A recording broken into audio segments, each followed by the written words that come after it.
Today I have the great pleasure of speaking with Professor Joe Carthy, who is the Dean and College Principal of the UCD College of Science. Hi Joe, how are you today? Great, thanks. Great. So my first question for you is, where are you located and what's keeping you sane as you socially isolate?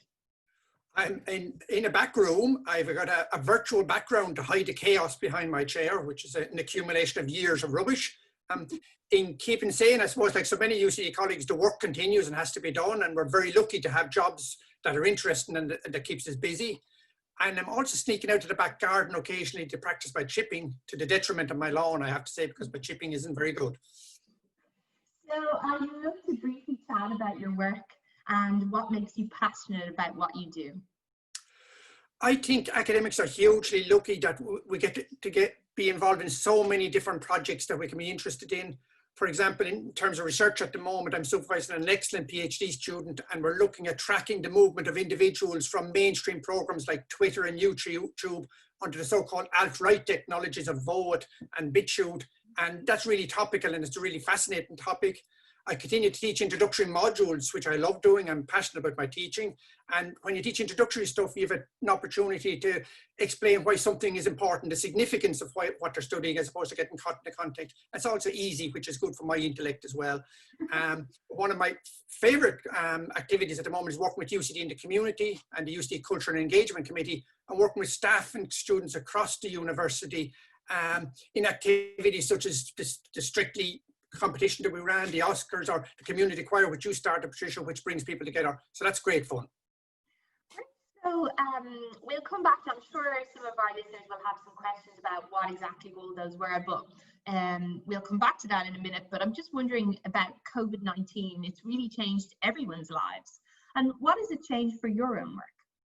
I suppose, like so many people, and like today, I've become a Zoomite, so most of my time is spent in Zoom meetings, but that's not as bad as I would have anticipated. I must say I've been fairly impressed with the quality of the meetings and how much work you can actually get done. And I think in a post-COVID world, one of the lessons we learn is that we can do a huge amount with Zoom, like the session we're having today. So I think we've some valuable lessons there. And that's been the biggest change for me, the lack of social interaction, which I suppose everybody in the country and around the world has that same sense of isolation. Yeah, and I'm sure our listeners may have questions around that, around the mental health issues associated with that isolation, but we'll just park that for the moment and leave that to our listeners.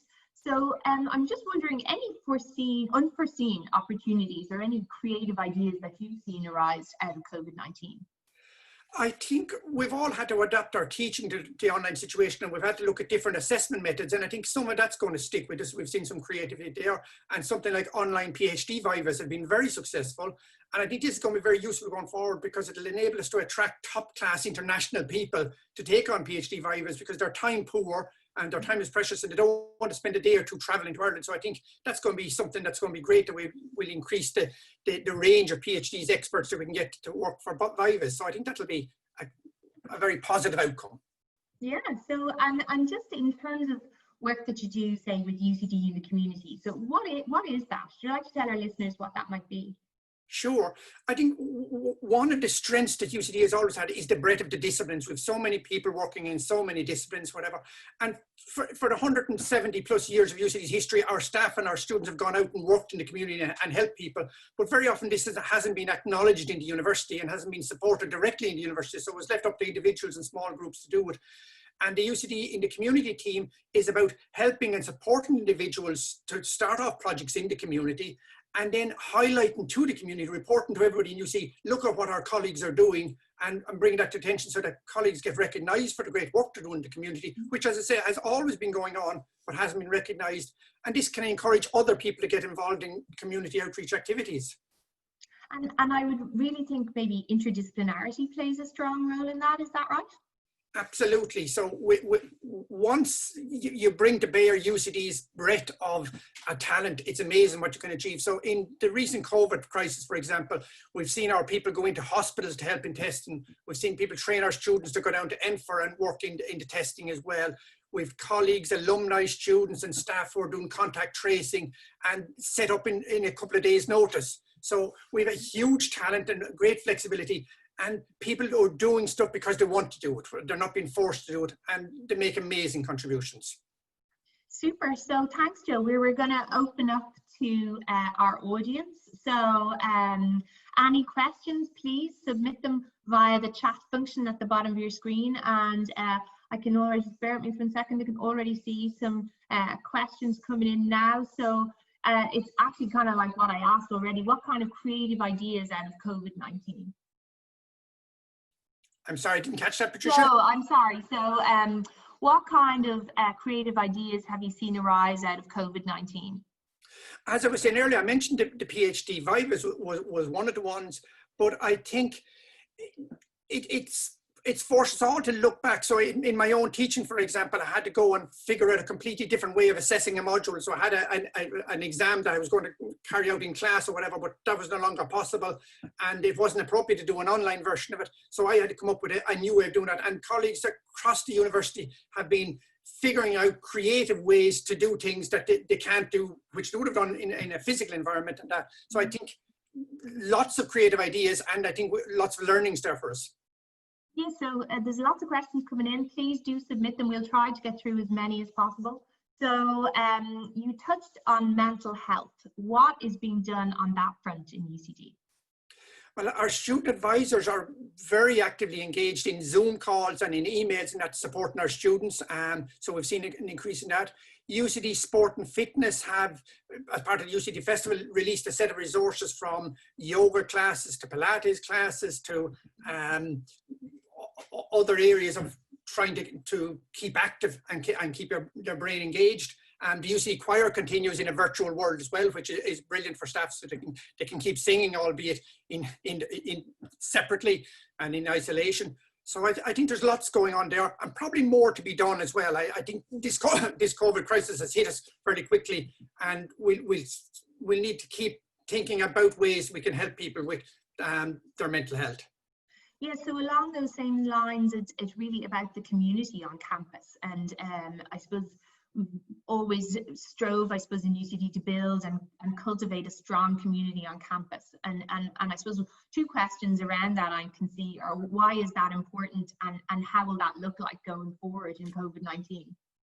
I think the community is important for two reasons. First of all, as Irish people, we like to get together and we like to chat and have a bit of fun. So I think there's that, and it adds that dimension to our work.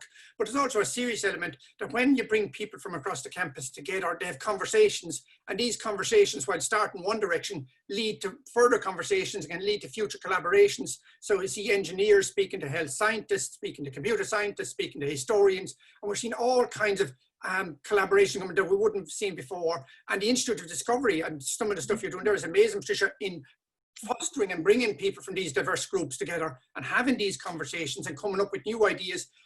Because as a large organization, it's so easy to be siloed in your own area, in your own building and figuring out ways of bringing people together outside of their buildings. And sometimes that's to get them to sing together or get them to play together or whatever. But that can lead to massive work improvements as well. But I think as a social, the social dimension is really important as well. Okay, so another question for you, I think you'll like this one. So you posted a video of you reading a poem back in April. What catalyzed you to do this? By the way, I love that poem, and can you describe it to your audience? One of the criticisms we hear about students leaving certain school students say is it's all rote learning, and there's lots of people give out about so-called rote learning. And one of the things when we were young, and that's a long time ago now, is we had to learn off poetry by heart, I suppose by rote would be the phrase I would use. And I actually think that's a really valuable experience. I think when you learn off certain things, whether it's poetry or whatever, you carry with them, go with you forever. And they become treasures later on in life. And if you're ever stuck in conversation and you don't know what to say, a line of poetry can get you out of a hole in a very thing. So if you say, "O Tiber, Father Tiber, to whom the Romans pray," you could be expressing frustration or hope or anger or whatever. And very often people won't know, but you know what you meant. And so I think poetry is hugely valuable. Yeah, so I was trying to do two things there. I was trying to sort of say rote learning is important, and I think we shouldn't underestimate the importance of rote learning. Yeah. And I think poetry is hugely valuable. And so all I was doing in my poem was stealing some good lines from other people's poems, and trying to get people to realize and to remember, you know, go back and have a look at those poems. There's great fun in poetry. And I think you brought us all back to our Leaving Cert English. It was quite nice, actually. Thanks for that. Some more questions for you. Will COVID be net a good thing or a bad thing for UCD? And along the same lines, will it make UCD stronger? Or there's more to that now, but I'll come on to that now. Absolutely. I think the first thing to say is COVID has been a very sad event for the whole world, and you know, we've colleagues have lost relatives through the COVID crisis and that. So I'd be very hesitant to say that COVID was a good thing, but out of this horrible thing that is COVID, some good things have emerged, and we've seen new collaborations, we've seen new ways of working, we've seen people becoming flexible in that. So I think certainly we would be able to pull some good out of it. But out of what is and has been a horrible time for humanity. Yeah, and I suppose along those lines, will it make UCD stronger? And I think you've answered that actually. So and then this was inevitable, Joe. The question about financial hardship and how, you know, will it? I suppose more, maybe even more in general to UCD, will it take us years to recover from this crisis? Yeah.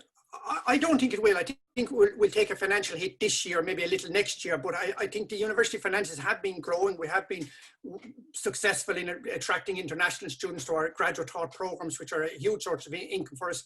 Obviously, that's going to take a hit in the current year, but I think in the long term, the future is good. The future for universities, there's so many what you call middle class people who want to send their students to universities like UCD around the world. So I think there's a very promising long-term future for education and for university. So I wouldn't be worried in the long term at all. We will have a short-term hit and a little bit of pain, but it won't be anything as bad, I think, as the so-called economic depression that we had, say 5-7 years ago. So, yeah. So some more questions for you. You mentioned that people are moving online. People who would have not done so before, which will be a lasting change. What else will change at UCD in the future due to COVID?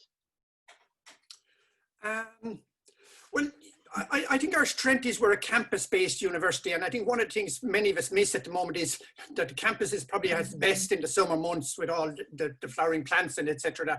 And I think that will always be a strength of the university. So despite the fact that we're moving some stuff online, that I think we can't forget that we're a campus-based university. We need to bring our students and our staff together on the campus, and we can do great things on the campus, and I think that will always be one of our strengths. And I think the online stuff that we're doing or whatever will only be a small contribution to the great tradition that UCD has as a campus-based university. So I wouldn't over-egg the learnings from COVID. Okay, so the more questions for you in terms of the community. So in terms of staff going forward, I suppose you mentioned culture and engagement earlier, but what are, I suppose, more specific things for the community in terms of so we have talked about students, but our staff as well? Yeah, so lots of the staff are involved and have been forever in UCD. Staff get involved in supporting local communities. And I think what we're trying to do is to highlight the staff. We produced a report this year to show a large number of staff and the diverse activities they're involved in, and to make people realize that they can get involved in a very small way. You don't have to give a huge commitment of time, but you can make a tremendous, a UCD person going out to a community. We often forget that we're bringing the UCD brand behind us, and our word carries a bit more weight because we're UCD, and that's something we have to be very careful with as well. But because people say, oh, the UCD guy was here and listen to what he said, so we want to make sure we're saying sensible things. But I think that's very important, and I think I would encourage staff to have a look at the UCD in the community website and see about ways that they might get involved. Yeah, and I think there's incentives now for staff, isn't there, to get involved as well? You can, is that correct? You can get. That's correct. For academic staff, as part of the promotions criteria, one of the things is involvement in the community. It's an optional thing. It's not compulsory, but okay. you can get some credit for it. Yes, absolutely. Okay, and then I think this is our last question because we're nearly running out of time. It goes by pretty quickly. I told you that. So here we go. Community is so important, as you mentioned. Do you think you can create community via Zoom alone? Short answer is no. I think you can try to maintain it, and that's probably as good as it gets. But I think bringing people physically together in social locations or whatever is really the way to create community. But means most. So we're now in a situation where we don't have that option open to us. And again, the creatives among us have found ways to have all sorts of Zoom type quizzes and activities and that. And so for a short period of time, I think we can maintain community there. Over the longer period, I think it would be a struggle. Okay, I couldn't but more fully agree, Joe. So it's great at maintaining, but I think we need to get people together as well in person. I fully agree. So I think we've run out of time. So just like to take this opportunity to thank Joe so much. Thank you so much, Joe, for coming on to chat with us. And if you'd like to sign up to this series, we run every Tuesday, different times, but at discovery@ucd.ie or at zoomforthought.ie. So thanks very much to everybody. Thanks and see you. Take care. Thanks, Joe. Bye. Thanks everybody. Bye.